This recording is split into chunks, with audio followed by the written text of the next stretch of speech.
fix your eyes on them. And I request the video people to kindly keep ready the international race directors, their videos to keep ready. We'll have that soon after the lighting of the lamp.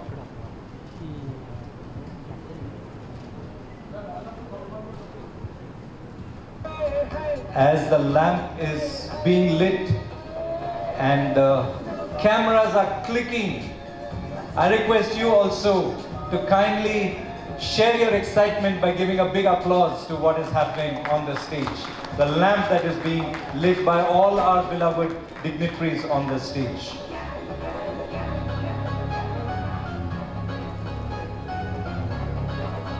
That peppy tune that you hear, you'll hear it a lot on 6th October as you run to this racy number.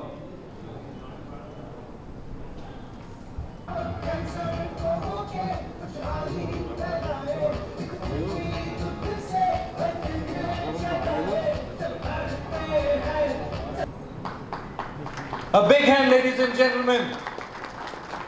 How gracious of her to come and grace this occasion. Yes.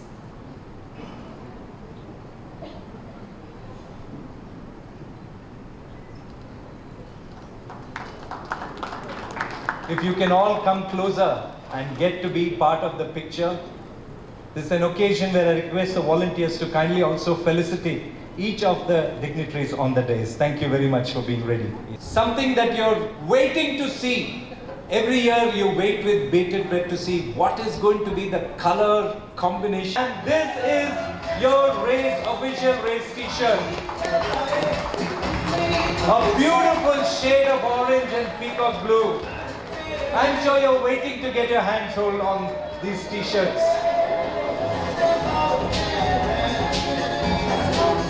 This one, Friends of Rugby 2023. And you can see the medal to the finisher medal, the dignitaries on the dais.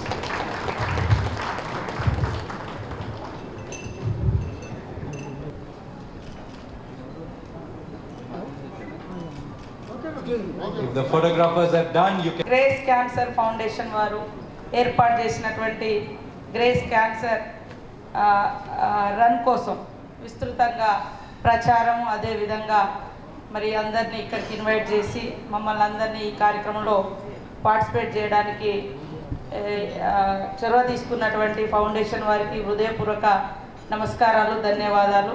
ముఖ్యంగా run for grace, screen for life అనేటువంటి ఒక విస్తృతమైనటువంటి నినాదంతో మరి యొక్క మంచి కార్యక్రమాన్ని నిర్వహిస్తున్నారు. ఈరోజు ఈ యొక్క కార్యక్రమంలో పార్టిసిపేట్ చేస్తున్నటువంటి గెస్ట్ ముఖ్యంగా ఇందాక మాట్లాడినరు అలీ అన్న గారు. మరి డాక్టర్ గారు ఒక జబ్బుకే మందిస్తారు, ఏ జబ్బు ఉంటుంది, కానీ వారి నవ్వు అయితే మొత్తం మనసును, మైండ్ను, బాడీని మొత్తం హెల్తీగా ఉంచేది లాఫింగ్, నవ్వు. ఆ నవ్వించే అన్నగారికి ధన్యవాదాలు. అదేవిధంగా యోగేంద్రనాథ్ గారికి, డాక్టర్ చిన్నబాబు గారికి, చిన్నబాబు అయినా పెద్ద పనులు చేస్తున్నారు వారికి, అదేవిధంగా పవన్ గారికి, ప్రశాంత్ గారికి, రమేష్ గారికి, సుజాతారావు గారికి, మరి కృపాకర్ రెడ్డి గారికి, అజయ్ మిశ్రా గారికి, భరత్ గారికి, బిషప్ గారికి, దిలీప్ గారికి, మొత్తం హోల్ టీం అందరికీ, పత్రికా మీడియా సోదరులకు, సోదరిమణులకు, డాక్టర్లకు, ప్రముఖులకు అందరికీ హృదయపూర్వక నమస్కారాలు. ఈరోజు నన్ను ఇక్కడికి ఇన్వైట్ చేయడానికి మా ఇంటి దాకా వచ్చి ఆ టీం ఇన్వైట్ చేసింది, కానీ వేరే బిజీ ఉన్నప్పటికీ ఇది ఈరోజు క్యాన్సర్ అనేది ఒకప్పుడు చూస్తే ఎవరికో ఒక్కరికే వినబడేది, కానీ ఈరోజు కూడా మా ఇంట్లో మా నియోజకవర్గం నుంచి వచ్చేటువంటి వాళ్ళను ఇప్పటికి కూడా స్టిల్ వాళ్ళకి సెంటర్ ఇచ్చి ప్రజాభవన్లో ఒక పేషెంట్ ఉన్నాడు, చూస్తే చిన్నపిల్లగాడు కానీ బ్లడ్ క్యాన్సర్ వచ్చింది. ఇట్లా చాలామందికి ఈ రావడానికి కారణాలు కానీ అది ఎప్పుడో 4th స్టేజ్లో ఉన్నప్పుడు గుర్తించి మనం ట్రీట్మెంట్ ఇచ్చినా కూడా వాళ్ళను కాపాడుకోలేనటువంటి సందర్భాలు కూడా చూస్తూ ఉన్నాం. నా ఎక్స్పీరియన్స్లో రీసెంట్లీ 1 year బ్యాక్ మా డిస్ట్రిక్ట్ ప్రెసిడెంట్ నాకు సోదరుడుగా ఉండేది ములుక్కు కుమారస్వామి అని, అయినా కూడా పాపం ఈ గొంతు క్యాన్సర్తో మరణించడం జరిగింది. ఇంకా 2-3 మా దగ్గర నాకు దగ్గరగా ఉండి పనిచేసేటువంటి లీడర్స్ కూడా ఈ యొక్క మహమ్మారి పట్టి పీడిస్తుంది. అసలు ఏ రకమైనటువంటి ట్రీట్మెంట్ ఉండాలి, ఎట్లా ఏంది అనేది చిన్న పెద్ద అనేది లేదు, లేదా ఒక ప్రాంతము అనేది కాదు, ఒక అని కాదు, చాలా మారుమూల గ్రామాలలో కూడా అటవీ ప్రాంతాల్లో కూడా వచ్చేసింది. వాళ్ళకు దాన్ని గుర్తించడం కూడా తెలియదు, హాస్పిటల్ కూడా వెళ్ళడం తెలియదు. మొన్న ఇంకొక కేసు కూడా మా దగ్గర వచ్చింది. పాపమైన ట్రైబు వాళ్ళు ఛత్తీస్గఢ్ నుంచి మైగ్రేట్ అయ్యి ఇక్కడ 20 years నుంచి జీవిస్తున్నారు, మన లాంగ్వేజ్ కూడా రాదు. కానీ ఆయన నేను వేరే హాస్పిటల్ పోయినప్పుడు అక్కడ కనిపించింది. ఎందుకు వచ్చినాం అంటే క్యాన్సర్, వాళ్ళకి ఏం తెలియదు. సో ఇట్లాంటి వాటిని ఖచ్చితంగా గ్రామాలలో ఈ యొక్క టెస్టులు జరగాల్సిన అవసరం ఉంది. మనం ముందస్తుగా టెస్టులు చేయించుకోవడానికి కూడా ఎందుకులే అనేటువంటి ఒక నెగ్లిజెన్స్ ఉంటుంది. అది ఉంటేనే చేయించుకోవాలి, లేకుంటే ఒకవేళ టెస్ట్ జరిగిన తర్వాత ఏముంటుందో ఏందో అనేటువంటి భయము, అవగాహన లేకపోవడము ఇవన్నీ కూడా ఉంటున్నాయి. కాబట్టి ఇలాంటి ఒక మరి గ్రేస్ క్యాన్సర్ రన్ అనేటువంటి ఒక కార్యక్రమాన్ని అక్టోబర్ 6th నాడు ఏర్పాటు చేసి ఇందులో పెద్ద ఎత్తున ఇన్వాల్వ్ చేసి దాదాపుగా 20,000 పీపుల్ వరకు యూత్ను కానీ ఇతర రంగాల వాళ్ళను ఇన్వాల్వ్ చేసి ఒక అవేర్నెస్ క్యాంపెయిన్ చేయడం అనేది చాలా అవసరం. మన డాక్టర్స్లోనే అంటే మీ యొక్క ఏమంటారు నినాదంలో ఉంటుంది, prevention is better than cure అని. అది ఖచ్చితంగా మనము పాటించబడాలి, అమలు చేయబడాలి. అంటే ప్రతి ఒక్క జబ్బు మీద ప్రజలలో అవగాహన ఉండాలి. ఈరోజు క్యాన్సర్ అనేది ఒక ప్రపంచాన్ని భయపెడుతున్నటువంటి ఒక మహమ్మారి. అది వచ్చిన తర్వాత తెలిసిన వాళ్ళు కొంతమంది క్యూర్ అవ్వగలుగుతున్నారు, తెలియనటువంటి వాళ్ళు పాపం కళ్ళ ముందే చాలా రకాలుగా హింసకు గురై చనిపోతుంటారు. కాబట్టి ఆ మహమ్మారిని మనం తరిమేయాల్సిన అవసరము ఉంది. అది ఏ రూపంలో వస్తుంది, ఎట్లా వస్తుంది, దాన్ని ఎట్లా గుర్తించడం అనేది కూడా చాలా అవేర్నెస్ లేక, అవగాహన లేక, డాక్టర్స్ ఈ స్క్రీనింగ్ టెస్టులు లేక అది ఇబ్బంది పడుతున్నారు. కాబట్టి తప్పకుండా మన రాష్ట్రంలో కూడా తెలిసి తప్పులతో వచ్చే జబ్బులు కొన్ని అయితే మనకు తెలియకుండానే ఇట్లాంటి క్యాన్సర్ మనల్ని మరి హరించి వేస్తుంది, మన జీవితాలను హననం చేస్తుంది. ఈరోజు డ్రగ్స్ అనేది ఒక పెద్ద ప్రమాదకారి ఈ సమాజానికి. కానీ అది తెలిసి అటువైపు వ్యసనాలకు గురయ్యేటువంటి వాళ్ళు. కానీ ఇది ఏమీ మనకు సంబంధం లేకుండా వచ్చేస్తుంది. అది తిండి ద్వారా వస్తుందా, మారినటువంటి మానవ వాళ్ళ యొక్క మరి జీవన శైలి, లైఫ్ స్టైల్, లేదా ఈ యొక్క తిండిలో జరుగుతున్నటువంటి ఈ పొల్యూటెడ్ ఫుడ్ ఏదైతుందో వాటి మూలంగా వస్తుందా. మనం అక్కడక్కడ వింటున్నాం, పాలల్లో కూడా యూరియా కలుపుతారు చిక్కదనం కోసం అని, ఫుడ్లో కూడా ఏదేదో టేస్ట్ల కోసం కలుపుతారు.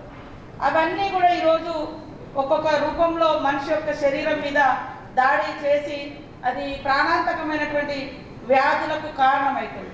కాబట్టి డాక్టర్స్ ఇందాక అలీ అన్న గారు అన్నట్టుగా కనిపించే దేవుడు ఎవరంటే మరి డాక్టర్స్.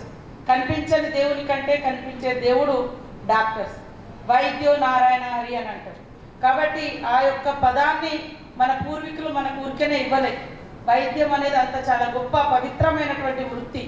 కాబట్టి ఆ వృత్తి ద్వారా మరి ఇలాంటి టెస్టులు కానీ, ఇలాంటి ప్రచారం కానీ ఇవన్నీ నిర్వహించి ఈ యొక్క మహమ్మారి నుంచి ఈ రాష్ట్రాన్ని, ఈ సమాజాన్ని కాపాడుకోవాల్సిన అవసరం ఉంది.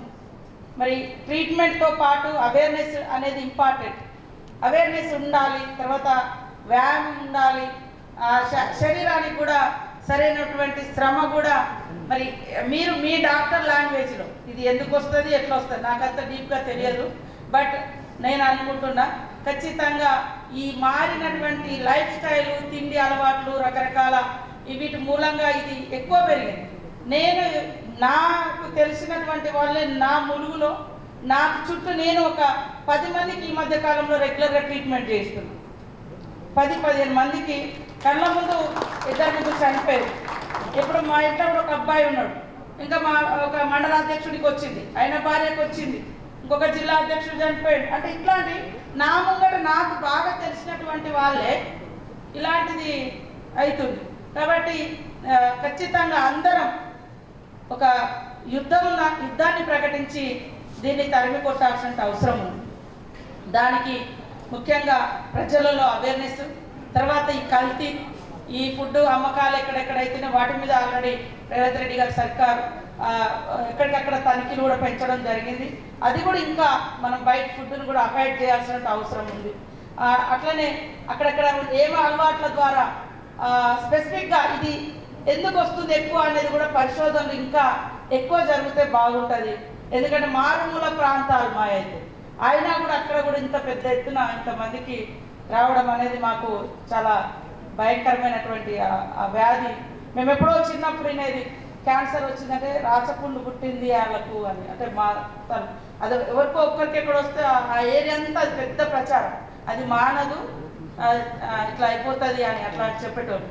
కానీ ఈరోజు ఇలాంటి జబ్బు అనేది ఇంత పెద్ద ఎత్తున ఈ క్యాన్సర్ వ్యాపిస్తున్న క్రమంలో ఖచ్చితంగా మరి గ్రేస్ క్యాన్సర్ ఫౌండేషన్ వారు ఇనిషియేటివ్ తీసుకొని మనల్ని ఇక్కడికి గ్యాదర్ చేసి దీని మీద రేపు ఆగస్టు 6th రోజు ఏదైతే run for grace screen for life ఏ ప్రోగ్రామ్ అయితే పెట్టారో మనం అందరం కూడా పార్టిసిపేట్ చేసి సక్సెస్ చేస్తూ దీని యొక్క మరి అవేర్నెస్ కార్యక్రమాన్ని పల్లెల్లోకి, గ్రామీణ ప్రాంతాల్లోకి, అటవీ ప్రాంతాల్లోకి, పట్టణాలలో కూడా ప్రతి ఇంటికి చేరే విధంగా మంచి అవగాహన కార్యక్రమాన్ని నిర్వహిస్తూ ఈ యొక్క జబ్బు మీద యుద్ధం చేద్దామని తెలియజేస్తూ అందరికీ నమస్కారాలు, ధన్యవాదాలు.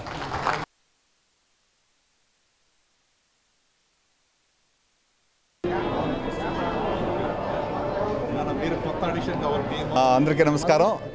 Grace cancer run 7th edition అటువంటిది అక్టోబర్ 6వ తేదీన మరి హైదరాబాద్లో గచ్చిబౌలి స్టేడియం జరగబోతూ ఉంది. ప్రపంచవ్యాప్తంగా కూడా 130 దేశాల్లో ఈ యొక్క రన్ ఏర్పాటు చేయబడుతుంది. ముఖ్యమైన ఉద్దేశం క్యాన్సర్పై అవగాహన తీసుకురావడం, శారీరక వ్యాయామం ద్వారా క్యాన్సర్ని అరికట్టవచ్చు, రాకుండా మనం దాన్ని చూసుకోవచ్చు అనే ఒక గొప్ప నినాదంతోనే హైదరాబాద్ నుండి ఈ యొక్క గొప్ప విప్లవం, యొక్క మార్పు అనేది ఇక్కడి నుంచి ప్రారంభమవుతూ ఉంది. దయచేసి అందరూ కూడా పెద్ద సంఖ్యలో gracecancerrun.comలో రిజిస్ట్రేషన్ చేసుకోండి, ఈ యొక్క రన్లో పాల్గొనండి, మీ యొక్క ఆరోగ్యాన్ని మీరు కాపాడుకోండి, క్యాన్సర్ మహమ్మారిని మనం జయించుదాం.